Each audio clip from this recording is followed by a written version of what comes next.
जब से विंडोज 11 आई है एक चीज ने सबको बहुत तंग कर रखा है और वो होगी ये पीसी हेल्थ चेक ऐप। अगर आप यहाँ पर अपने पीसी की हेल्थ चेक करोगे तो आपको एक छोटा सा मैसेज आएगा जहाँ पर ये कहेगा कि आपका जो सिस्टम है रेडी नहीं है विंडोज 11 के लिए। आपने कल ही पीसी लिया है, ये फिर भी यही बोले जा रहा है कि आपका जो सिस्टम है वो रेडी नहीं है। खैर माइक्रोसॉफ्ट ने तो बहुत आसानी से कह दिया कि यार आपका सिस्टम जो है वो रेडी नहीं है विंडोज 11 के लिए, तो आप एक नया पीसी ले लो। हाँ वो पैसे दे दे, हम नया पीसी ले लेंगे। लेकिन एटलीस्ट उनको चीजें क्लियर करनी चाहिए थी। उन्होंने बता तो दिया कि क्या क्या चीजें चाहिए, लेकिन वो चीजें हमारे पीसी में हैं भी या नहीं ये उन्होंने बिल्कुल भी क्लियर नहीं किया। ऑब्वियसली ये सारी चीजें हमारे खुद के ऊपर आ जाती हैं कि ये पर्टिकुलर जो सेटिंग्स हैं वो कैसे एनेबल करनी पड़ती हैं। वीडियो शुरू करने से पहले मैं हमारे डिस्कॉर्ड मेंबर नाइटमेयर का थैंक यू करना चाहूंगा जिसने ये सारे स्टेप करने में मेरी हेल्प करी। लाइव स्ट्रीम पर भी उसी ने ये सारी चीजें क्लियर करी थी। Thank you very much nightmare, यार तेरे बिना ये चीज हो नहीं पाती। विंडोज 11 के लिए दो चीजें सबसे ज्यादा इंपॉर्टेंट है। सबसे पहली तो होगी UEFI और दूसरे नंबर पे है TPM। और हमें ये चेक करना होगा कि हमारे पीसी में इन दोनों चीजों में से कौन कौन सी चीजें प्रेजेंट हैं और कौन कौन सी चीजें एब्सेंट है। सबसे पहले हम चेक कर लेते हैं कि हमारे पीसी में TPM 2.0 है या नहीं। डेस्कटॉप पे आपको प्रेस करना है Windows+R को। प्रोग्राम रन होने के बाद आपको टाइप करना है tpm.msc, just hit okay and उसके बाद एक विंडो ओपन होगी और वहां पर लिखा होगा compatible TPM can not be found. अभी इस चीज को देखकर ये मत सोच लेना कि तुम्हारे पीसी में TPM है ही नहीं, मतलब वहां पर कोई भी ऐसा मॉड्यूल लगा ही नहीं है तुम्हारे मदरबोर्ड पर और बाद में तुम घर वालों को एक नए पीसी के लिए तंग करते रहो। UEFI को चेक करने के लिए हमें जाना होगा सिस्टम इंफॉर्मेशन पर और वहां पर देखना होगा कि हमारा बायोस मोड जो है क्या वो लेगसी पे है या UEFI पे। जैसा कि तुम लोग देख सकते हो मेरा पीसी ना तो UEFI एनेबल है ना ही इसमें TPM 2.0 है। तो सबसे पहले हम इसे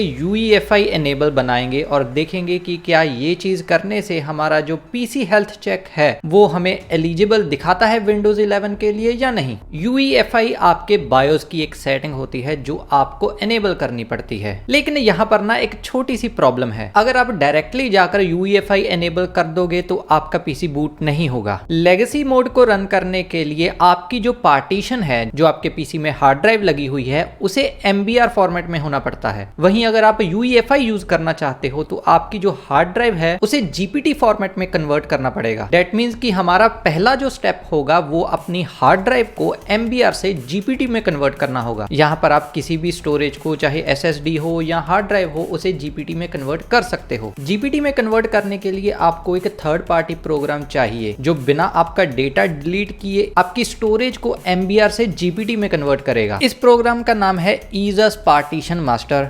और मैं पहले बता देना चाहता हूं कि ये कोई फ्री सॉफ्टवेयर नहीं है, आपको ये प्रोग्राम खरीदना ही पड़ेगा। मजाक अच्छा कर लेते हो। प्रोग्राम इंस्टॉल होने के बाद कुछ ऐसा दिखाई देगा। यहाँ पर अपनी डिस्क को सिलेक्ट करके जो कि MBR फॉर्मेट में है उसे कन्वर्ट टू GPT ऑप्शन पर जाकर क्लिक कर देना है। प्रोग्राम एग्जीक्यूट करने के बाद ये आपको सारे ऑपरेशन की डिटेल बताएगा कि आपकी जो जो पार्टीशंस हैं डिस्क 0 में वो भी GPT में कन्वर्ट हो जाएंगी। अप्लाई करने के बाद ये आपसे आपके पीसी को रीबूट करने की परमिशन मांगेगा। आपको यहाँ पर जस्ट यस पे क्लिक कर देना है।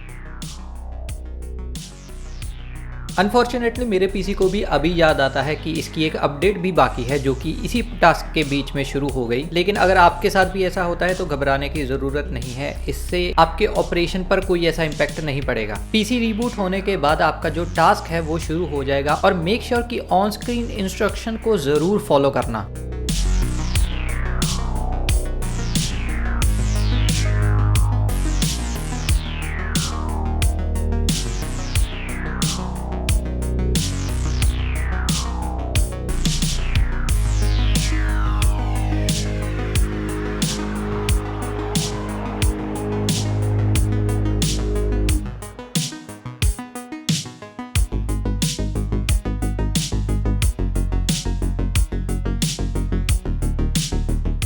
टास्क कंप्लीट होने के बाद अभी आपको एक मैसेज आएगा कि आपको मदरबोर्ड की सेटिंग में जाकर UEFI एनेबल कर लेना है, अदरवाइज आपका जो सिस्टम है वो रीबूट नहीं होगा।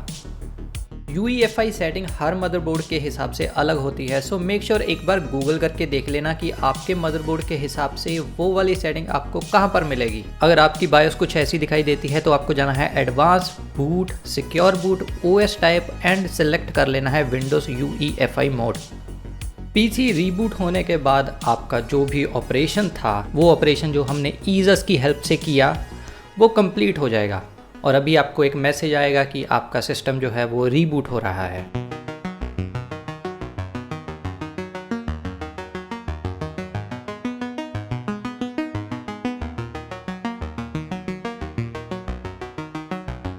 पीसी रीबूट होने के बाद आप फिर से सिस्टम इन्फॉर्मेशन में जाकर ये चेक कर सकते हो कि आपका जो बायस मोड है वो लेगेसी से UEFI में कन्वर्ट हुआ कि नहीं। इवन दो हमने बायस मोड चेंज कर लिया है, लेकिन TPM अभी भी नॉट फाउंड ही आ रहा है। और अगर आप फिर से पीसी हेल्थ ऐप पर चेक करोगे तो अभी आपको मैसेज आएगा कि TPM 2.0 ना होने की वजह से आप जो है विंडोज 11 पर अपग्रेड नहीं कर सकते। अभी मैं ना यहाँ पर माइक्रोसॉफ्ट की थोड़ी सी गलती बताऊंगा। अगर आप किसी भी सिस्टम के लिए कोई चीज नेसेसरी करते हो तो उस चीज के बारे में आपको अच्छे तरीके से इंफॉर्मेशन भी देनी पड़ेगी। I mean, अगर ये विंडोज 10 के साथ ही ऐसी चीजें एनेबल कर देते तो अभी ये प्रॉब्लम आती ही नहीं। अगर हमारे पीसी में ऐसी चीजें हैं तो उसे पहले ही एनेबल हो जाना चाहिए, जो कि बाद में हमें इन चीजों के साथ इतना उलझना ना पड़े। खैर, हर एक मॉडर्न मदरबोर्ड या CPU में ये चीज होगी, तो उसके लिए नया पीसी खरीदने की कोई जरूरत नहीं है। हाँ, लेकिन सेटिंग्स जो है इसकी वो हर पीसी के हिसाब से अलग हो सकती हैं। I mean, जितने भी लोग इंटेल पर हैं उनको एक स्पेसिफिक सेटिंग ढूंढनी पड़ेगी जिसका नाम है PTT। अगर आप AMD यूज कर रहे हो तो आपको जो सेटिंग ढूंढनी होगी उसका नाम है PSP या FTPM।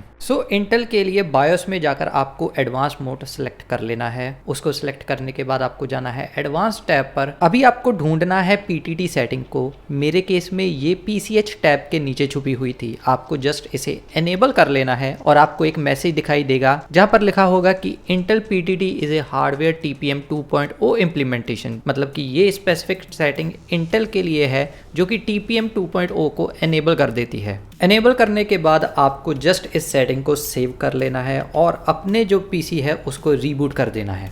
पीसी रीबूट होने के बाद आप फिर से चेक कर सकते हो कि आपका जो TPM 2.0 है वो एनेबल हुआ कि नहीं। आपको यहाँ पर दिखाई देने लग जाएगा कि जो आपका TPM है वो एनेबल है। इसके बाद आप पीसी हेल्थ ऐप पर भी अपने सिस्टम को चेक कर सकते हो। अभी फिलहाल आपको ये मैसेज आएगा कि आपका जो पीसी है वो विंडोज 11 के लिए रेडी है। और ये सब चीजें करने के बाद आप भी ओपी क्लब का हिस्सा बन जाओगे जो विंडोज 11 अपने पीसी में रन कर सकते हैं। आप चाहो तो विंडोज इनसाइडर प्रोग्राम भी ज्वाइन कर सकते हो, जहां पर आपको विंडोज 11 की अपग्रेड बाकियों से पहले मिल जाएगी। कुछ लोगों को वेट तो बिल्कुल भी नहीं होता ना, अच्छे से आ जाने दो ना यार। खैर, एक बार फिर से नाइटमेयर का थैंक यू जिसने ये सारे स्टेप करने में मेरी हेल्प की, और मैं उम्मीद करता हूं कि तुम लोगों के भी ये स्टेप बहुत आराम से हो जाएंगे। अगर फिर भी कोई दिक्कत आती है तो मैं नाइटमेयर के सर्वर का लिंक डिस्क्रिप्शन में छोड़ दूंगा। आप जाकर उसे ज्वाइन कर सकते हो और उससे डायरेक्टली बात कर सकते हो। वो आपको अच्छे तरीके से समझा देगा। खैर, आपको क्या लगता है कि माइक्रोसॉफ्ट को ऐसी चीजें कंपलसरी करना जरूरी था विंडोज 11 के लिए? मेक श्योर कमेंट बॉक्स में कमेंट करके जरूर बताना। वीडियो अच्छी लगी हो तो लाइक करना, चैनल पे नए हो सब्सक्राइब करके बेल आइकॉन जरूर प्रेस कर लेना। मैं मिलता हूं आपको अगली वीडियो में, तब तक के लिए टेक केयर,